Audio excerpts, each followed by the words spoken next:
நம்ம வைத்திருக்கின்ற பக்தி அப்படிங்கிறது பார்த்திங்க அப்படின்னா ரொம்ப சுத்தமானது. நம்மை பொறுத்தவரை நாம் மனதில் வைத்திருக்கின்ற பக்தி, இறைவன் மீது வைத்திருக்கின்ற பக்தி அப்படிங்கிறது அளவிட முடியாதது. இதில் சில பேர்த்துக்கு சந்தேகம் வந்துடுது இல்லையா? ஏன்னா நம்ம எப்போவுமே என்ன சொல்ல ஆரம்பிச்சிடறோம் அப்படின்னா, இறைவனை நம்புபவர்களுக்குத்தான் கஷ்டம் வருகிறது, நான் அவரே கதி என்று கிடைக்கின்றேன், ஆனால் எப்போ பார்த்தாலும் கஷ்டம் வருது அப்படிங்கிற மாதிரியெல்லாம் சொல்லுவோம். அதே போல் எப்போ என்ன நடக்குமோ அப்படிங்கிற மாதிரி எண்ணங்களை நம்மீதே வைத்திருப்போம். பொதுவாக ஒரு விஷயத்தை நல்லா தெரிந்து கொள்ள வேண்டும்.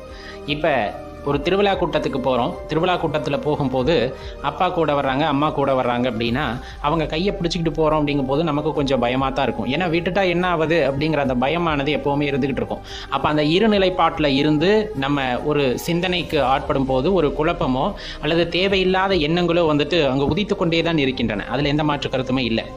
அதே போல் அந்த திருவிழா கூட்டத்தில் நீங்கள் அப்பாவோட தோல் அமர்ந்துக்கிறீங்க, தூக்கி உங்களை வச்சுக்கிறாங்க அப்படிங்கும்போது எதற்காகவும் நாம் கவலைப்பட தேவையில்லை. அப்பா நம்ம விட்டு பிரிஞ்சு போயிடுவாரா, இல்லை அப்பா விட்டு நம்ம தனியாக பிரிஞ்சு போயிடுவோமோ அப்படிங்கிற எண்ணமே அங்கே வருவதற்கு வாய்ப்புகளே இல்லை அப்படிங்கிறத தெரிஞ்சுக்கணும்.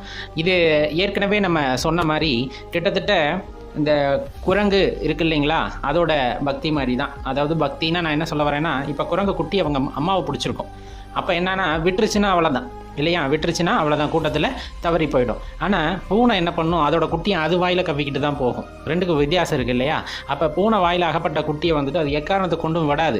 அதே போல தான் இந்த இடத்துல நம்ம தெளிவாக தெரிந்து கொள்ள வேண்டியது, நாம் செலுத்துகின்ற பக்தியானது இருநிலைப்பாட்டுடன் கூடியதாக இருக்கும் பொழுது மனதில் வீண் சந்தேகங்களும் குழப்பங்களும் எழுந்து கொண்டே தான் இருக்கும். அதில் இந்த சரணாகதி அப்படின்னு சொல்லக்கூடியது இது மிக உயர்ந்த வார்த்தை. இது எல்லாருமே ரொம்ப சாதாரணமாக பயன்படுத்திடுறோம். இந்த சரணாகதி அப்படிங்கிற நிலைக்கு நம்ம செல்கின்றோமா அப்படின்னா கிட்டத்தட்ட 1,00,000 ஒருத்தர் தான் அந்த சரணாகதி நிலையை அடைகிறார்கள். காரணம், எந்த இடத்துலையும் இறைவன் மீது அவநம்பிக்கை ஏற்படக்கூடாது. அப்படிப்பட்ட ஒரு நிலை தான் அந்த சரணாகதி. எது நடந்தாலும் ஈசனே, எனது இறைவனே அப்படிங்கிற அந்த எண்ணம், நன்மை தீமை கஷ்டம் எது வந்தாலும் சரி, எந்த நிலையிலும் இதை இறைவன் பார்த்து எனக்கு கொடுத்துருக்கார், இதை நான் இறைவன்கிட்டே கொடுத்துறேன், அவர் என்ன முடிவை எடுக்கிறாரோ அதன்படியே எனது வாழ்க்கை போகட்டும் அப்படின்னு நினைக்கிறவங்க வருகின்ற இன்ப துன்பங்களை ஒரு பொருட்படுத்தாமல் அதை வேடிக்கை மட்டும் பார்ப்பவர்கள் தான் சரணாகதி அடைந்திருக்கிறார்கள் அப்படிங்கிறத தெரிஞ்சுங்க. எது வந்தாலும் இறைவன் அப்படிங்கிற எண்ணம்.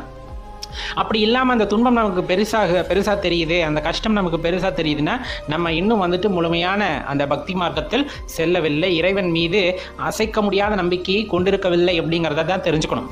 நம்ம சொல்கிற நம்ம வாழ்க்கையில் கஷ்டம் வருது அப்படின்னா கண்டிப்பாக கஷ்டம் வருது, இல்லைன்னா யாருமே சொல்கிறதுக்கு இல்லை. ஆனால் ஒரே விஷயம், அந்த கஷ்டம் நமக்கு மட்டும்தான் வருதா அப்படின்னு கேட்டால் கிடையவே கிடையாது. அவங்கவங்க வாழ்க்கையில் எல்லாத்துக்கும் தகுந்த மாதிரியான கஷ்டம் இருக்கத்தான் செய்கிறது.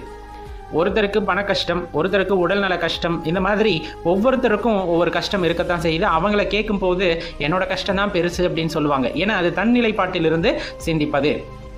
ஆனால் இறைவனை சரணடைந்து விட்ட பின்னர், இறைவனே கதி என்று ஆன பின்னர், இறைவனை தேடும் அந்த மனநிலைக்கு வந்த பின்னர் இதில் எதுவுமே பெரிதாக தெரிவதில்லை, தெரிய போவதும் இல்லை. ஏன்னா சரணாகதிக்கு ஆட்பட்ட பின்னர் நம் வாழ்க்கையை பற்றி சிந்தனைகள் இருக்காது. நாம் என்ன செய்ய வேண்டும் என்பதை நாம் உணர்ந்து கொள்வோம். இந்த பிறவியின் நோக்கத்தை நாம் அறிந்து கொள்வோம். அதன்படி நமது கர்மத்தையும் ஆற்றுவோம். அதே போல இறைவன் மீது அசைக்க முடியாத அந்த நம்பிக்கையும் கொண்டிருப்போம். அந்த சூழ்நிலையில் எக்காரணத்தை கொண்டும் இறைவன் நம்மை கைவிடுவது இல்லை. நமக்கு என்ன வேண்டுமோ அதை சரியான நேரத்தில் சரியான இடத்தில் நமக்கு கொடுக்கின்றார். அதனால் நமக்கு மகிழ்ச்சியும் உண்டாக போவதில்லை, அதே போல துன்பமும் உண்டாக போவதில்லை. ஏன்னா சரணாகதி அடைந்த மனதிற்கு இன்பம் துன்பம் அப்படிங்கிறது வேறுபடுத்தி பார்க்கக்கூடிய தன்மை இருக்காது. எல்லாமே இறைவன் அப்படிங்கிற அந்த தன்மைக்கு வந்த பிறகு இந்த இடத்துல இன்பத்திற்கும் வேலை இல்லை, துன்பத்திற்கும் வேலை இல்லை. இதை இரண்டையும் கடந்து அப்பாற்பட்ட நிலையில் இருக்கும் பொழுதுதான் அந்த ஒரு மன அமைதி அப்படிங்கிறது கிடைக்கின்றது அப்படிங்கிறத நம்ம தெளிவாக உணர்ந்து கொள்ள வேண்டும். அதன் பொருட்டே நாம் சொல்வது, நாம் இறைவனை பற்றி கொள்வதை விட இறைவன் நம்மை பற்றி கொள்ள வேண்டும். அதுதான் ரொம்ப முக்கியம். அதுக்கு நம்ம சரணாகதி அடைவது ஒன்றே வழி அப்படிங்கிறத தெரிஞ்சுக்கிட்டோன்னா நம்ம வாழ்க்கையானது மிகவும் இனிமையாக அமையும்.